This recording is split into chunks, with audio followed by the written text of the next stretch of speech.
de 80% d'admis au certificat d'études primaires élémentaires 2016 en Côte d'Ivoire. Les résultats proclamés aujourd'hui. Toujours en Côte d'Ivoire, jeudi 30 juin 2016, top départ pour les inscriptions en ligne pour l'année scolaire 2016-2017.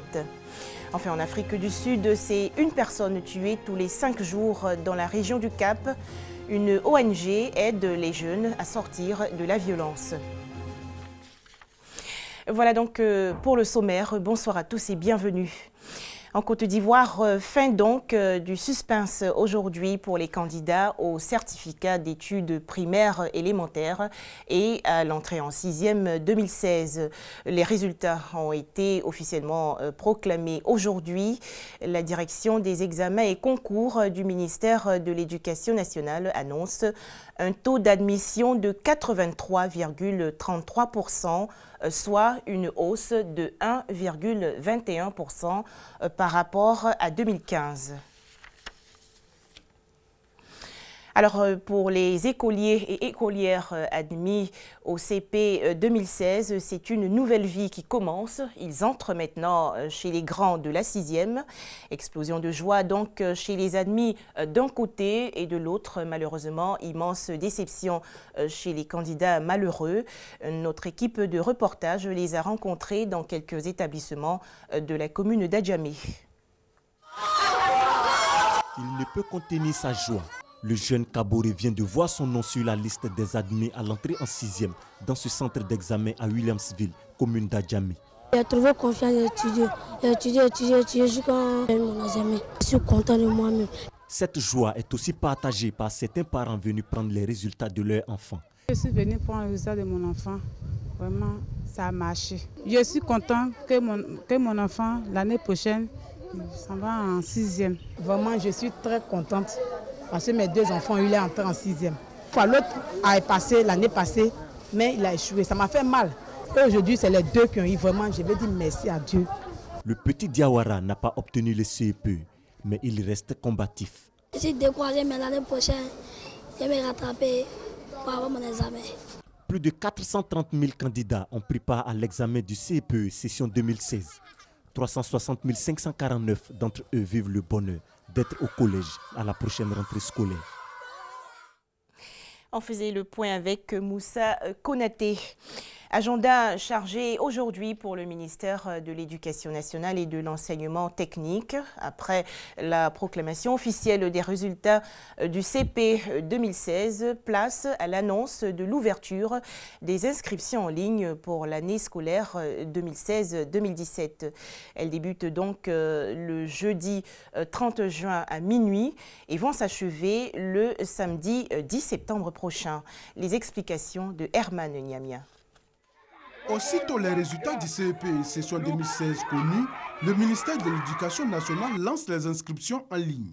Cette opération débute le jeudi 30 juin prochain à minuit avec les mêmes opérateurs que l'année dernière.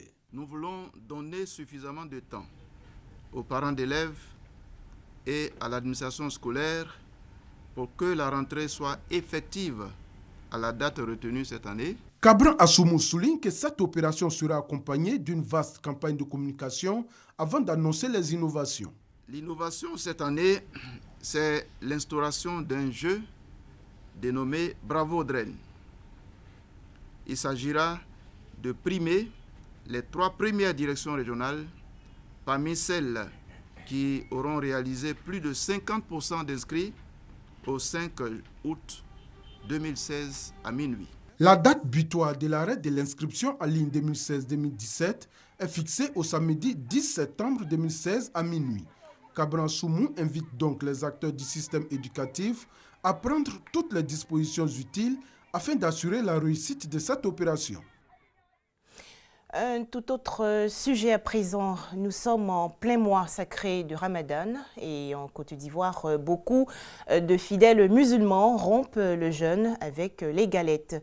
Les plus prisées sont à base de mil ou de haricots. Notre reporter Ami Sissoko a rencontré des commerçantes et des jeûneurs. Et en cette période de jeûne, la femme musulmane passe beaucoup de temps dans la cuisine, occupée à préparer la nourriture pour sa famille. Comment s'organise-t-elle? Les détails avec Kader Sogodogo et Djeneba Ouattara de RTI Bouaké. Mois de pénitence, de piété, de partage et de générosité. Les femmes contribuent activement à la réussite de ce mois. Elles sont à la tâche pour concocter les repas de la rupture du jeûne, l'iftar, et de l'aube, le saour pour la famille. Corvée à laquelle les femmes sont soumises au quotidien jusqu'à la fin du ramadan. Comment Mariée Toukone, mariée et étudiante en gestion commerciale et marketing, arrive-t-elle à gérer cette période? Quand on le veut et avec l'aide de Dieu, on arrive à tout faire. Quand je quitte au cours, j'essaie de faire la cuisine jusqu'au soir. Bon, j'essaie d'être prête, quoi. Bon, avec la famille, tout le monde me comprend. Même si je suis un peu en retard, bon, on essaie de faire avec. Son époux étant absent, Dame Rokia vit avec une dizaine d'enfants. Elle prend plaisir à accomplir ses tâches. Faire la cuisine pour la famille pendant le mois de Ramadan, c'est le vœu de toute femme, hein, d'être un jour dans un ménage, être entourée de ses enfants. Vraiment, c'est une joie pour moi. Pour les responsables religieux, tout acte posé par la femme dans ce mois est béni par le Tout-Puissant. Se réveiller à 4 h du matin pour préparer le sahour, tout comme être au rendez-vous à partir de 14 h, 15 h pour préparer le repas de la rupture, ne peut être une corvée pour quelqu'un qui croit en Dieu. Le plus grand des mérites, c'est le paradis. La plupart des femmes, voire 90% des femmes, dans ce mois précisément, sont au paradis. Une bénédiction que toutes les jeunes filles doivent chercher, d'où cet appel. Tout ce qu'on demande à nos enfants, surtout les filles, elles n'ont qu'à s'approcher des mamans, que ce soit le mois de Ramadan ou pas, elles n'ont qu'à s'approcher et puis apprendre à faire la cuisine parce qu'un jour, ça va leur servir, quoi. 9e mois du calendrier musulman, le Ramadan est le 4e pilier de l'islam. À présent, un petit tour à l'intérieur du pays. Le village de Bracro, dans la région du Ifou, a désormais une case communautaire de santé. C'est une initiative visant à améliorer la santé des populations. Léon Brou et Soro Corona de RTI Bouaké. Bracro, village du département de Pricro. Aucune structure sanitaire pour plus de 3000 âmes. Se soigner donc un véritable parcours du combattant. 12 km pour se rendre au centre de santé le plus proche, à Pricro. On n'a pas de route. Vraiment, ça nous fatigue même. On n'a pas de camion ici. Comment on va faire pour arriver à l'hôpital? On a un problème. C'est pas tout le monde qui a des motos. On n'a pas de voiture. Souvent, la personne qui a moto aussi n'est pas en place. Il faut aller le chercher d'abord. On préfère avoir notre propre centre de santé pour que nos besoins puissent se passer facilement. Cette chose, la voici, cette case de santé communautaire qui reçoit du matériel biomédical de première nécessité. Valeur de l'équipement, plus de 3 millions de francs CFA. Un geste de Namelese Kwasi Ali, cadre de Pricro, pour aider à améliorer les conditions de vie des populations de Bracro. Il n'y a aucun moyen de santé, ils sont obligés de se déplacer sur de longues distances. Et donc nous sommes allés leur donner l'occasion d'avoir une case de santé où se soigner, un centre de santé où se soigner. Nous sommes allés donner le matériel, les médicaments pour qu'ils puissent se soigner. Les populations saluent ce don de Namelese Kwasi Ali. Il va permettre, selon elle, de régler sur place les questions de santé et vaquer sereinement à leurs activités. Voilà donc que cette case de santé ouvre la voie à l'accès aux soins de qualité à Bracro. Ce village reste tout de même confronté à d'autres difficultés. Eau potable, électricité, insuffisante capacité d'accueil de la seule école primaire. En Afrique du Sud, rebondissement dans l'affaire de corruption visant Jacob Zuma. Le président sud-africain doit rembourser à l'État 500 000 $, soit environ 200 millions de francs CFA, dans le scandale de sa résidence privée. L'Afrique du Sud en proie à la violence, surtout dans les quartiers pauvres. Dans la région du Cap, par exemple, le quotidien des populations, c'est une personne tuée tous les 5 jours. Une organisation non gouvernementale tente heureusement de mettre fin à ce chaos. Elle enseigne aux jeunes la méditation.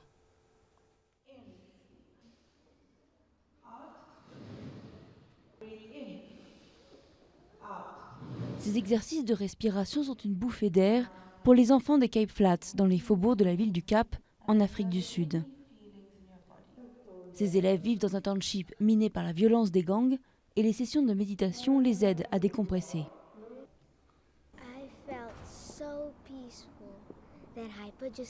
Je me sens hyper apaisée. J'évacue la tension qui est en moi.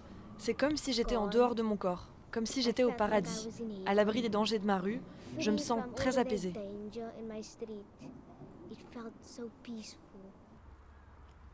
Mais pendant les exercices, une fusillade survient dans une rue voisine. Un garçon de 15 ans est tué. Un rappel odieux qui montre pourquoi la ville du Cap a été classée 20e ville la plus violente au monde.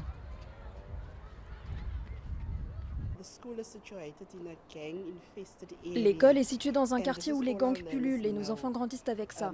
Il n'y a pas de surveillance à la maison, les élèves sont livrés à eux-mêmes. Mais la plupart d'entre eux ne peuvent plus jouer dans la rue à cause des nombreuses fusillades dans le quartier.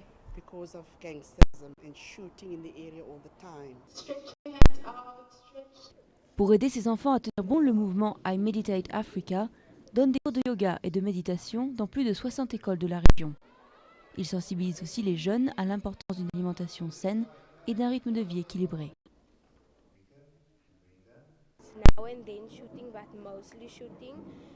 Il y a des fusillades de temps en temps et mes parents doivent me garder en sécurité. J'aimerais partir d'ici mais mes parents n'ont pas assez d'argent.